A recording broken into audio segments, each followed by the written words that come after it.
Samuel est né avec une cuillère en argent dans la bouche. Issu d'une famille richissime, rien ne le prédestinait à devenir le sujet de l'une des plus célèbres émissions américaines, j'ai nommé America's Most Wanted. Et pourtant, tout avait si bien commencé pour lui. Découvrez son incroyable histoire, aujourd'hui, la triste histoire de Samuel Israel.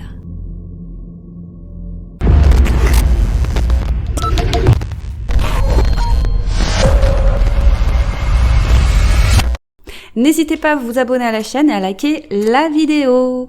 Samuel Israel, troisième du nom, est né en 1959 en Louisiane. Il est issu d'une famille très riche. Son grand-père était un négociant en matières premières bien connu à Wall Street. Il avait fondé dans les années 70 une petite entreprise de commerce de matières premières qu'il avait vendu pour la modique somme de 40 millions de dollars en 1981. Samuel avait donc eu une enfance privilégiée et, on peut le dire, il faisait partie de l'élite. À l'âge de 16 ans, la famille de Samuel quitte la Louisiane pour s'installer à Harrison, dans l'état de New York. Là-bas, Samuel est scolarisé à la Hinckley School, une école privée de la ville de Tarrytown, dans l'état de New York. Il poursuit ensuite ses études en Louisiane à l'université de Tulane. Cependant, il n'en sortira jamais diplômé car en 1982, il prend la décision de quitter l'université pour se rendre à Wall Street afin de réaliser son rêve, devenir trader. Comme il souhaite prouver à sa famille qu'il est capable d'y arriver seul, il refuse, et c'est tout à son honneur, de se servir de son nom ou des connexions de sa famille pour réussir. Il commence donc tout en bas de l'échelle. Dans les années 80, il travaille comme trader pour différentes entreprises, puis à force de travail, dans les années 90, il finit par travailler avec les plus grands traders tels que le milliardaire Leon Cooperman, mais il travaille aussi pour des fonds spéculatifs de plusieurs milliards de dollars tels qu'Omega Partners. En 1995, il décide qu'il est temps pour lui de monter sa propre affaire. L'année suivante, il crée donc son propre fonds spéculatif nommé Bayou. Il installe les locaux de son entreprise dans le sous-sol de son appartement new-yorkais et propose à deux de ses amis, un investisseur du nom de James Marquez et un comptable du nom de Dan Marino, de l'aider à diriger Bayou, ce qu'ils acceptent. Samuel est un homme, il faut le dire, sympathique et affable. Grâce à ses qualités, à son nom de famille et à son expérience à Wall Street, il réussit rapidement à persuader de nombreuses personnes d'investir dans Bayou. De plus, contrairement à la plupart des fonds spéculatifs qui requièrent un investissement initial d'1 million de dollars de la part de ses investisseurs, Bayou ne demande que 250 000 dollars. Ils ne font pas non plus payer à leurs nouveaux clients les 2% de frais de gestion que les autres fonds spéculatifs facturent. Et afin de persuader de futurs clients, Samuel leur explique avoir inventé un programme informatique capable en quelque sorte de prédire l'avenir. Ce programme permettrait selon lui de recommander des investissements qui seraient corrects à 86%. Mais bien sûr, un tel programme n'a jamais existé et encore à ce jour. En plus de tout cela, il n'affirmait pas être le meilleur dans son domaine, ce qui était étonnamment humble, et à ce titre, il ne promettait pas la lune, mais des gains raisonnables. Ça le rendait plus crédible, il inspirait confiance. Ainsi, Samuel a rapidement levé 300 millions de dollars, et certains des investisseurs de Bayou étaient parmi les plus respectés de Wall Street. Cependant, certains investisseurs potentiels et très prudents avaient mené leur petite enquête et avaient découvert en contactant les anciens employeurs de Samuel qu'il leur avait menti en gonflant son CV afin de lever des fonds. Ils avaient donc pris la décision de ne pas investir dans Bayou. Quoi qu'il en soit, les affaires marchent bien et en 1998, Samuel déménage les locaux de Bayou de New York à Stamford, dans le Connecticut. Et ces nouveaux locaux sont somptueux et à la pointe de la technologie. Ils comportent même des aquariums avec des serpents exotiques. C'était littéralement impressionnant. Mais cette même année, toujours en 98, Bayou subit de lourdes pertes. Pour les cacher à ses investisseurs et pour éviter qu'ils ne quittent le navire, Samuel, au travers de sa société Bayou, va créer un faux cabinet comptable appelé Richmond Fairfield, dirigé par leur propre comptable véreux qui n'est autre que Dan Marino charge à lui d'auditer les finances de Bayou. Samuel pousse même le vice jusqu'à créer de la fausse papeterie au nom de ce faux cabinet, ainsi qu'un logo. Et ça marche, tout le monde n'y voit que du feu. Grâce à ça, Bayou semble faire 10 à 15% de profit. Avec toutes ces petites entourloupes, ça semble crédible et ça rassure les investisseurs. À ce moment, sur le papier, Bayou vaut des millions de dollars, mais la réalité est tout autre. En vérité, Bayou perd constamment de l'argent et à vitesse grand V. Bien que de nouveaux investisseurs continuent d'affluer et avec eux des centaines de millions de dollars, la chance ne sourit toujours pas à Samuel. Il fait alors des investissements de plus en plus risqués afin de récupérer l'argent perdu, mais encore une fois en vain. Les pertes ne font que s'accumuler. Mais en plus de tous leurs mensonges, Samuel ainsi que le comptable véreux, Dan, ne se privent pas de détourner les fonds de Bayou pour leur propre usage personnel et pour mener grand train. Dan s'installe dans une maison de 6 chambres avec une piscine à Westport dans le Connecticut. Il achète toujours plus de voitures de luxe. Quant à Samuel, il loue pour 32 000 $ par mois un manoir de 13 chambres appartenant à Donald Trump, situé à Mount Kisco dans l'État de New York. Pendant que Bayou perd constamment de l'argent, Samuel et James Marquez, souvenez-vous, c'est l'un des associés, eh bien les deux hommes passent leur temps à se disputer. Et c'est toujours pour les mêmes raisons, ils n'étaient pas d'accord sur la stratégie à adopter pour résoudre les problèmes d'argent. Excédé, Marquez a fini par claquer la porte de l'entreprise en 2001. Et il faut savoir qu'entre 1996 et 2002, les pertes commerciales de l'entreprise ont été estimées à 55 millions de dollars. Mais Samuel ne peut admettre son échec et plutôt que de mettre la clé sous la porte, il continue de mentir à ses investisseurs. Et paradoxalement, et grâce à toutes ces magouilles, Bayou semble faire toujours plus de profit d'année en année, inlassablement et peu importe dans quel état se trouve le marché financier. Les pertes s'accumulent et le stress commence à peser sur Samuel. Il ne trouve plus le sommeil, effrayé à l'idée que ses investisseurs ne découvrent le poteau rose. Et pour ne rien arranger suite à de fréquentes douleurs au dos, il se fait prescrire des médicaments auxquels il devient accro. À cause de tout ça, son mariage s'effrite et son monde s'effondre en 2003 lorsque sa femme le quitte, emportant avec elle ses 2 enfants. Et voilà qu'en 2004, Samuel rencontre un homme qui affirme pouvoir l'aider à régler tous ses problèmes d'argent. Celui-ci lui explique avoir des informations à propos d'une mystérieuse boîte de la Réserve fédérale des États-Unis qui contiendrait plus de 100 millions de dollars. Il lui explique que s'il lui envoie 150 millions de dollars, il pourra récupérer d'énormes bénéfices en plus de cette somme en seulement quelques semaines. Et bien entendu, il ajoute que cette information est secrète et qu'il ne doit en parler à personne.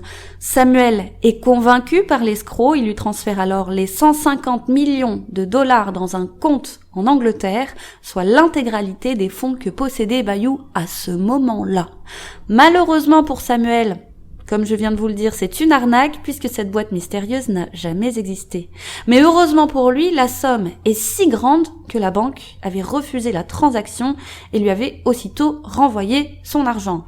Ouf, Samuel est sauvé. Mais Samuel insiste, il ne se rend pas compte, lui, que c'est là une énorme arnaque qui est tombée à l'eau. Et voici que quelques temps plus tard, il essaie une seconde fois de virer de l'argent à cet homme, en l'occurrence 120 millions de dollars, espérant cette fois-ci participer à une autre opération financière secrète. Mais cette fois, la banque située en Angleterre, alertée par le transfert d'une si grosse somme d'argent, avertit la police allemande qui contacte alors immédiatement le FBI pour les prévenir de la situation. Et une enquête est alors ouverte aux États-Unis. Les enquêteurs interrogent alors Samuel. Ils sont surpris et trouvent particulièrement étrange qu'un trader aussi expérimenté tel que lui ait pu tomber sur un piège aussi grossier.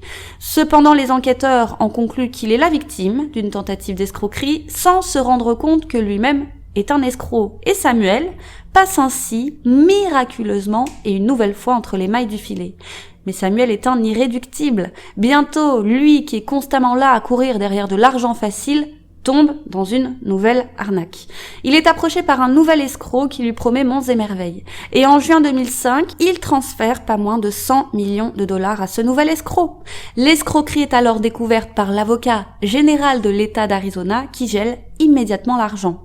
Le mois suivant, le 27 juillet 2005, Samuel, désespéré et à court d'argent, décide d'envoyer, puisque souvenez-vous que l'argent est gelé, il décide d'envoyer une lettre à ses investisseurs dans laquelle il leur annonce son intention de fermer la société et de leur redistribuer leur argent au motif qu'il vient de divorcer et qu'il souhaite arrêter toute activité pour passer plus de temps avec ses enfants.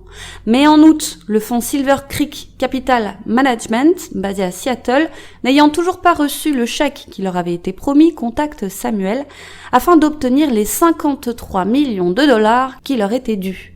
Et Samuel, qui n'a rien envoyé, fait mine de ne rien comprendre et leur assure que leur chèque a bien été envoyé par la poste, c'est une question de jours.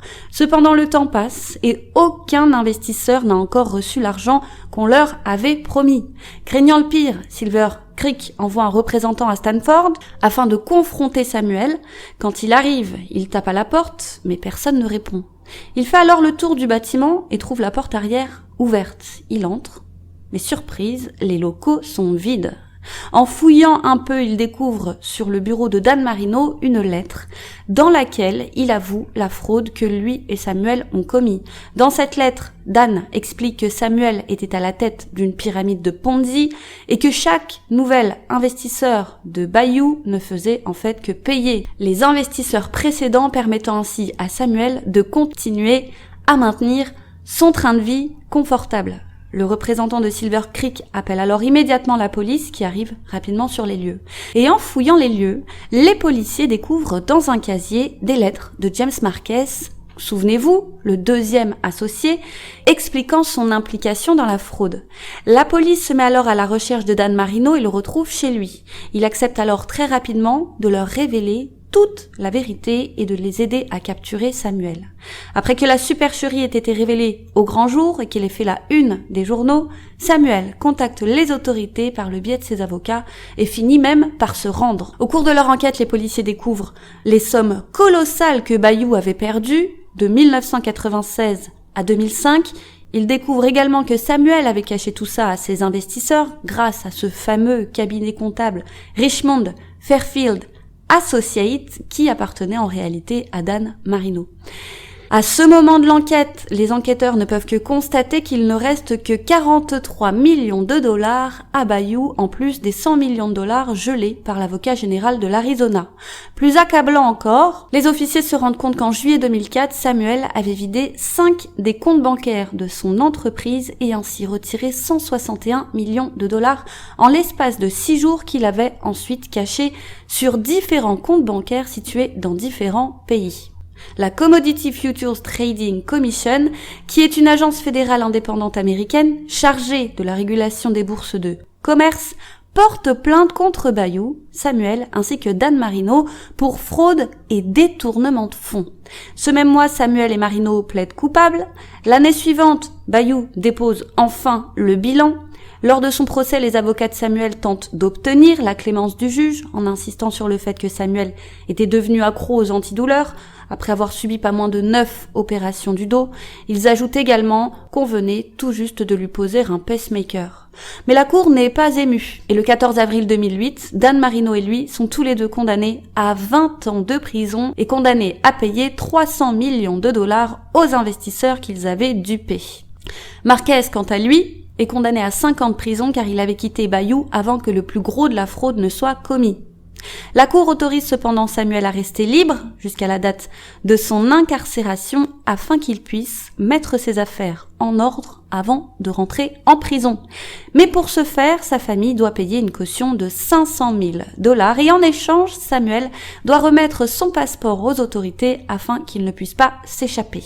Et le 9 juin 2008, alors qu'il est censé se rendre de lui-même dans une prison fédérale du Massachusetts, j'arriverai jamais à le dire, il n'arrivera jamais et pire même, il disparaît mystérieusement. Le lendemain, le 10 juin 2008, la voiture GMC Envoy appartenant à Samuel est alors retrouvé abandonné sur le pont de Bear Mountain, situé au nord de New York, avec le titre du générique de film de la série télévisée MASH, qui avait été griffonné dans la poussière sur le capot. Et je vous laisse regarder, pour les plus curieux, le thème de la chanson sur internet et vous allez mieux comprendre. À l'intérieur du véhicule, les policiers retrouvent ses clés de voiture ainsi qu'une boîte de pilules. Ils pensent alors qu'il a décidé d'en finir plutôt que de purger sa peine de prison, mais rapidement, comme les policiers ne retrouvent pas son corps dans la rivière Hudson, ils pensent à une supercherie. La police soupçonne alors que Samuel a décidé de simuler sa propre mort afin d'éviter la prison. En effet, dans le film MASH, il y a un personnage qui se nomme Painless, qui simule sa propre mort. Donc, en griffonnant le titre du générique du film de la série sur le capot, il pensait être malin, mais c'est finalement assez bête, puisque ça a soufflé aux enquêteurs qu'il était peut-être toujours vivant. Décidément, Samuel n'est pas très malin. L'affaire avance quand les images des caméras de vidéosurveillance du pont sont examinées. Les policiers découvrent des images montrant le véhicule de Samuel qui s'arrête sur le côté du pont. On peut alors voir un autre véhicule arriver et s'arrêter pour le récupérer puis repartir avec Samuel à son bord. Malheureusement, les enquêteurs ne peuvent pas être sûrs qu'il s'agit bien de Samuel car les images sont de trop piètre qualité. Les enquêteurs réussissent à retrouver le conducteur du véhicule, c'est un proche à Samuel, et il leur admet avoir récupéré Samuel sur le pont et l'avoir ensuite conduit dans une aire de repos à proximité où il avait garé un camping-car chargé de ses affaires ainsi que d'un scooter bleu avec lequel Samuel avait décidé de fuir. Cela confirme les soupçons de la police, Samuel est bel et bien vivant et il est en fuite. Quand les policiers interrogent la petite amie de Samuel, une certaine Debra Ryans, elle fond en larmes et avoue avoir aidé Samuel à préparer ses valises et à garer son camping-car sur l'aire de repos la nuit précédant sa disparition, mais elle ajoute qu'elle ne sait pas où il se trouve actuellement et qu'ils ne sont pas en contact. La petite amie de Samuel est alors arrêtée et condamnée le même mois à de la prison avec sursis pour avoir aidé Samuel à s'échapper. Elle reste en liberté, mais sous caution. Une véritable chasse à l'homme s'organise pour retrouver Samuel avant qu'il ne puisse quitter le pays. C'est une course contre la montre qui se met en place car plus le temps passe et plus il sera difficile aux enquêteurs de retrouver Samuel. Les policiers surveillent les aéroports et les postes frontaliers, la police diffuse des avis de recherche et l'émission, la fameuse America's Most Wanted, diffuse un sujet sur Samuel et tout le monde à l'époque ne parle que de la disparition de Samuel Israel. La police surveille également toute activité sur les cartes de crédit de Samuel, ses téléphones portables, mais également les téléphones de ses amis ainsi que ceux de sa famille. Les policiers contactent alors la mère de Samuel qui habite alors Chicago afin de la persuader de les aider à convaincre son fils qu'il se rende à la police. Si les enquêteurs ont peur que Samuel ait quitté le pays, la réalité est tout autre, puisqu'il n'est en réalité pas allé bien loin. Ce que personne ne sait encore, pas même la police, c'est qu'il a élu résidence dans un terrain de camping à Grandville dans le Massachusetts. Il a payé en espèces et vit sous un faux nom, celui de David Clapp. Là-bas, il se fait discret, son apparence d'ailleurs a changé, il ne ressemble plus vraiment aux photos diffusées dans la presse, il a beaucoup maigri et porte une barbe. Et fun fact, on découvrira que lui, qui affirmait souffrir de graves problèmes de dos, il est en fait régulièrement vu en train de faire son jogging. Et alors qu'il est toujours caché dans le terrain de camping et qu'il croit que tout le monde le pense mort, un soir, alors qu'il regarde la télé, il tombe sur le fameux épisode d'America's Most Wanted qui parle de lui. Stupeur, lorsqu'il aperçoit son visage sur l'écran, il comprend de suite que son plan n'a pas marché et que la police ne le laissera pas s'en sortir si facilement. Et c'est au même moment qu'il apprend que sa petite amie est poursuivie en justice pour l'avoir aidée. Alors il panique. Le 2 juillet, les policiers reçoivent un appel auquel ils ne s'attendaient vraiment pas puisqu'au bout du fil, c'est la mère de Samuel. Elle les informe que son fils est sur le point de se rendre. Le 2 juillet toujours, donc un peu plus tard dans la journée, Samuel arrive bel et bien dans un poste de police, celui de Southwick dans le Massachusetts. Au volant de son scooter, il rentre à l'intérieur du commissariat et se rend au bureau d'accueil. Il dévoile son identité au policier de la réception et lui dit être recherché par la police. Après vérification, il est arrêté puis interrogé. Durant son interrogatoire, il expliquera que c'est l'arrestation de sa petite amie qui l'a poussé à se rendre. Samuel est alors renvoyé en prison, son camping-car est saisi, à l'intérieur les policiers découvrent des livres sur comment s'enfuir des États-Unis, ainsi que du matériel pour fabriquer de faux documents d'identité. Tout semble laisser penser qu'il avait bien décidé de fuir le pays. Et par la même occasion, la justice. En conséquence, lors d'un procès qui a lieu le 15 juillet 2009, il est condamné à 2 ans de prison supplémentaire pour avoir pris la fuite. Et comme il a tenté de fuir, sa famille ne récupérera jamais les 500 000 $ de caution qu'elle avait versés. Encore une fois, l'irréductible Samuel n'a pas manqué de trahir ceux qui lui faisaient confiance. Samuel purge encore aujourd'hui sa peine dans une prison de Butner, en Caroline du Nord, la même prison où le célèbre Bernard Madoff purge actuellement sa peine de prison. Bernard Madoff, lui aussi à la tête d'une pyramide de Ponzi. Il pourra être libéré à partir de 2027. Reste à savoir s'il a caché de l'argent. Voilà, c'est tout pour aujourd'hui. Bravo à tous ceux qui sont restés jusqu'au bout de la vidéo, bravo à vous. Si j'avais pu, moi, je vous aurais mis un petit like à vous. Merci de nous avoir suivis. Quant à moi, je vous dis à bientôt sur YouCrime pour une autre triste histoire, les amis. Et n'hésitez pas à faire un tour sur notre Instagram.